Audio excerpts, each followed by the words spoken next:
ক্রিকেটকে ডিসেন্ট্রালাইজ করতে যাচ্ছি, সব জায়গায় আমরা ছড়িয়ে দিতে যাচ্ছি। টেস্ট ক্রিকেটের সেলিব্রেশন নাম্বার 1, নাম্বার 2 আমরা টেস্ট ক্রিকেটকে সামনের দিকে কীভাবে দেখতে চাই, এটা একটা আমরা লঞ্চ প্যাড হিসেবে দেখলাম যে বাংলাদেশের মানুষ বিশেষ করে গতকালকে খুলনা এবং আজকে রাজশাহীতে যেভাবে দেখলাম মানুষ স্বতঃস্ফূর্তভাবে টেস্ট ক্রিকেটকে স্বাগত জানাচ্ছে। বাংলাদেশ জানেন যে অলরেডি ফুল মেম্বার, 25 বছর ধরে টেস্ট খেলছে। আমরা এই আয়োজনটা সবসময় করতে চাই, এটা একটা অংশ। আর একটা হচ্ছে যে আপনারা জানেন যে আমরা ক্রিকেটকে ডিসেন্ট্রালাইজ করতে যাচ্ছি এবং সব জায়গায় আমরা ছড়িয়ে দিতে যাচ্ছি। সেই ছড়িয়ে দেওয়ার একটা অন্যতম কারণ আজকে আমাদের এখানে আসা এবং আপনাদের যারা কর্তৃপক্ষ এখানে আছেন তাদের সাথে আমরা কথা বলবো কীভাবে এখানে ক্রিকেট আরও বেশি খেলা হতে পারে, কীভাবে রাজশাহী থেকে আরও জাতীয় দলের খেলোয়াড় আপনারা উপহার দিতে পারেন, কীভাবে বাংলাদেশ ক্রিকেটকে আপনারা সাহায্য করতে পারেন, সেই ব্যাপারেও আমরা আলোচনা করব। তার সাথে সাথে এটুকু বলতে চাই যে আপনাদের যে উৎসাহ উদ্দীপনা, আপনাদের যে সাপোর্ট ক্রিকেটের প্রতি, বাংলাদেশের প্রতি আমরা দেখে অভিভূত হয়ে গেছি। এই গ্রাউন্ডস দেখছেন যে এই গ্রাউন্ডসে এত সুন্দর আউটফিল্ড কিন্তু অনেক দেশে নেই, উইকেট এত সুন্দর নেই। আমি ক্রেডিট দিতে চাই আমাদের গ্রাউন্ডস কমিটির চেয়ারম্যান মাহবুব ভাই এখানে আছে।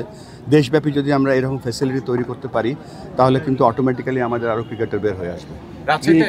রাজশাহীতে এই মাঠ এত ভালো থাকার পরও কিন্তু খেলা হতো না, গত কয়েক বছর এক যুগের বেশি সময় খেলা হয়নি, লাইটের অবস্থা খারাপ।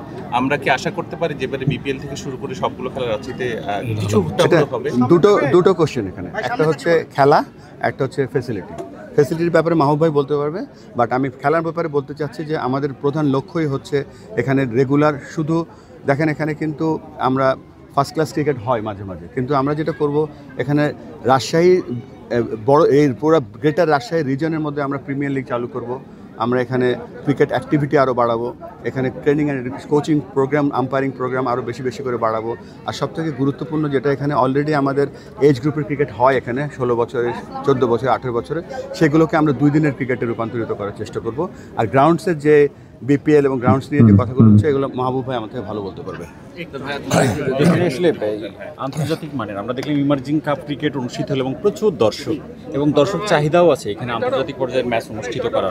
ম্যাচ, এখানকার আউটফিল্ড এবং পিচ, মাঠ সম্পর্কে যদি বলেন এবং আন্তর্জাতিক খেলা এখানে অনুষ্ঠিত করার সম্ভাবনা কতটুকু? যদি আপনারা জেনে থাকেন যে রাজশাহী বাংলাদেশের প্রথম আন্তর্জাতিক ম্যাচ করেছিল, আনফর্চুনেটলি তারপরে রাজশাহীতে সেইভাবে আমরা আন্তর্জাতিক খেলা বিভিন্ন পর্যায়ে অনূর্ধ্ব-19 বিশ্বকাপ হয়েছে, তারপরে কিন্তু খুব একটা বড় খেলা হয়নি। আমরা এবছর আপনারা দেখেছেন ইমার্জিং কাপ, এবং প্রেসিডেন্ট সাহেব যেটা বললেন, আমি বলবো যেটা বললেন যে আমরা খেলাটাকে ঢাকার বাইরে সব জায়গায় আমরা ছড়িয়ে দিতে চাই। সেটা একটাই কারণ বিভিন্ন জায়গায় না ছড়ালে যেই দর্শকের যে উৎসাহ, একই সাথে খেলোয়াড়দের যে উৎসাহ, সেটা বর্ধিত করা যাবে না।